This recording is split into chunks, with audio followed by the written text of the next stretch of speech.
It's on. Ah, okay. Ah, okay.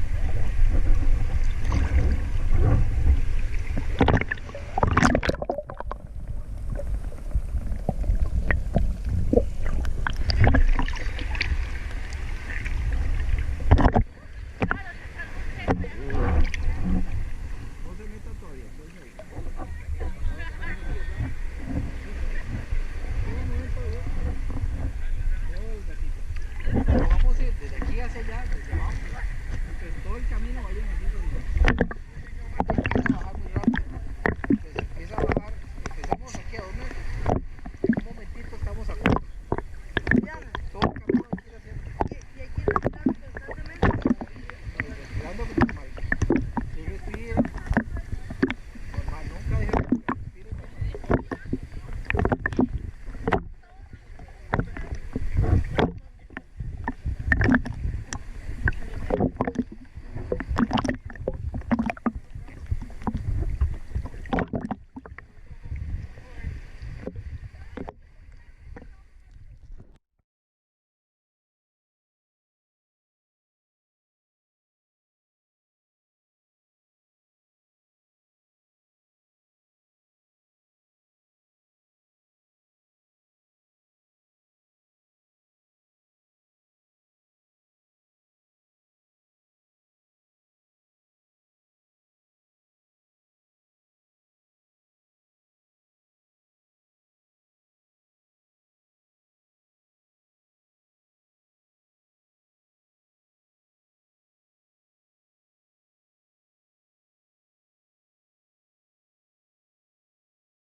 Diving with a Purpose started in 2005 when members who were scuba divers with the National Association of Black Scuba Divers met with the National Park Service.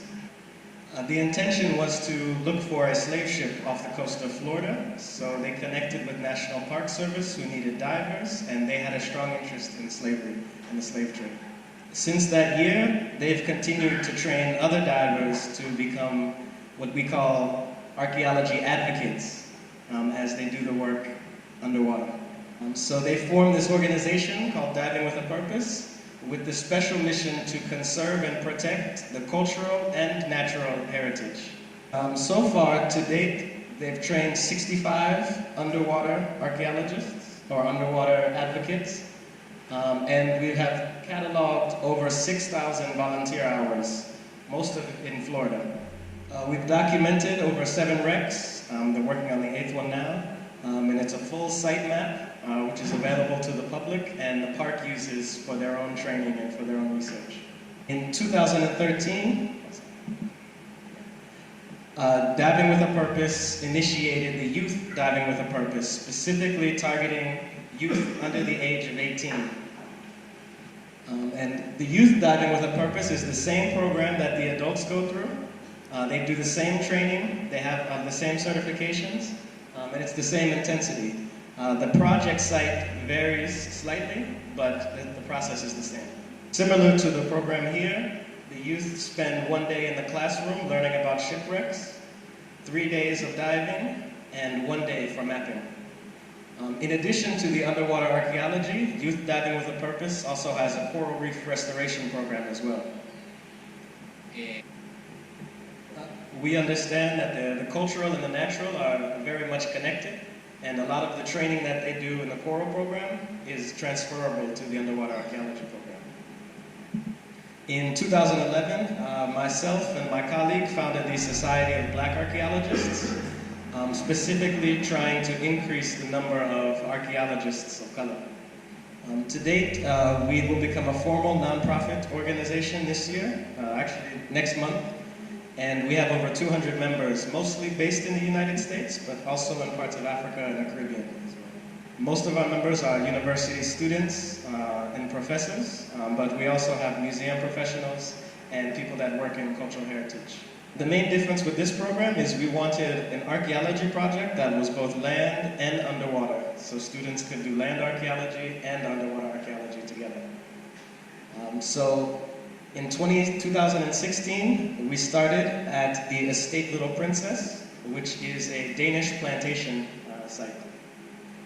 We partnered with many local organizations and started with 10 youth from St. Croix. So they had some swimming background, but no scuba background. And so Diving with a Purpose and Junior Scientists in the Sea together trained them in scuba diving, and then we trained them in land archaeology. In addition to the youth, we also brought 6 doctors on this project to work together to create an inclusive archaeology project. También colaboramos con 6 doctores para crear un proyecto arqueológico inclusivo. So 6 African American archaeologists working on one project, each with different research focuses. So last year we trained 10 students. This year we trained another 10 students.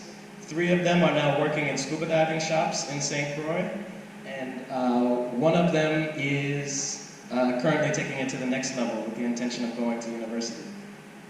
We also got a scholarship this year to bring university students from historically black colleges in the United States. So we have funding to bring 4 students every year for 4 years. The students that complete our program, they are eligible to apply for graduate school at the University of California, and they will be given full scholarships if they're admitted. The archaeology site has the enslaved cabins still standing, the houses. It's got the Great House still standing, and it has part of the rum factory still standing as well. Okay, next one. Some of the artifacts you can see a little bit. We found a Danish West Indies coin, and we also found cowrie shells, symbolic of the transatlantic slave trade. Our next step is actually to get the students doing coral reef restoration in St. Croix, and we're partnering with the Nature Conservancy to do that work. So Diving with a Purpose has trained 65 students. We've trained about 20 students, and our hope is that we can collaborate to send students from YDWP and St. Croix and here across different programs.